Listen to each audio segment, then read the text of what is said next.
Ukraine's interim authorities have appealed for national unity and promised to meet some of the demands of pro-Russian protesters in the east of the country.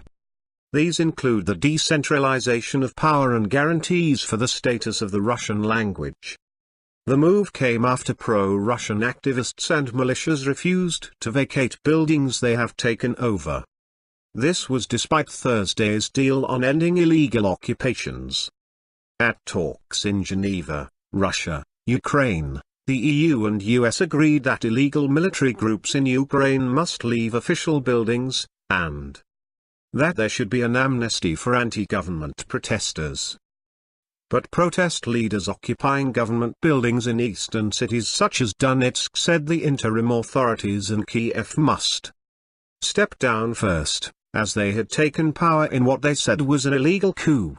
In a joint televised address to the nation with interim Prime Minister Arseniy Yatsenyuk, acting President Alexander Turchinov said the Russian language could be granted official status alongside Ukrainian in regions where it was spoken by a majority of the population.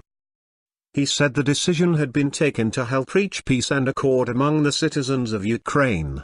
The two men also said they would support wider constitutional change, including decentralizing more power to local government, and urged people to refrain from violence. Earlier, Alexander Nezdylov, spokesman for the self-proclaimed Donetsk People's Republic, said his group would evacuate their government building in the eastern city only when the illegal Kiev government vacated parliament and the presidential administration. Another protest leader in Donetsk said the separatists would not leave unless pro-European Union demonstrators in Kiev's Maidan Square, the vanguard of the protest movement that toppled President Viktor Yanukovych, an ally of Moscow, packed up their camp first. A statement from the Donetsk separatists said, "We cannot accept the values of the Kiev junta, we have our heroic past going back to World War II, we are the Russian bear which is waking up." It added, "Don't worry, everything will stay peaceful and orderly.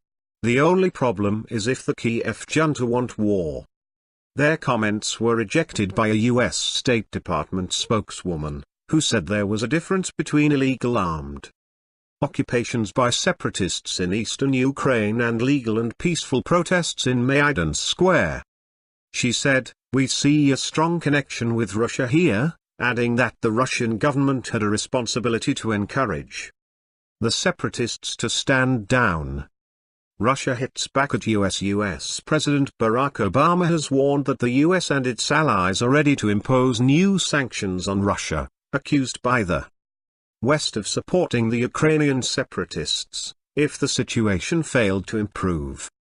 The Russian Foreign Ministry responded by saying it was disappointed with the US assessment of the Geneva deal, describing the threat of fresh sanctions against Moscow as completely unacceptable.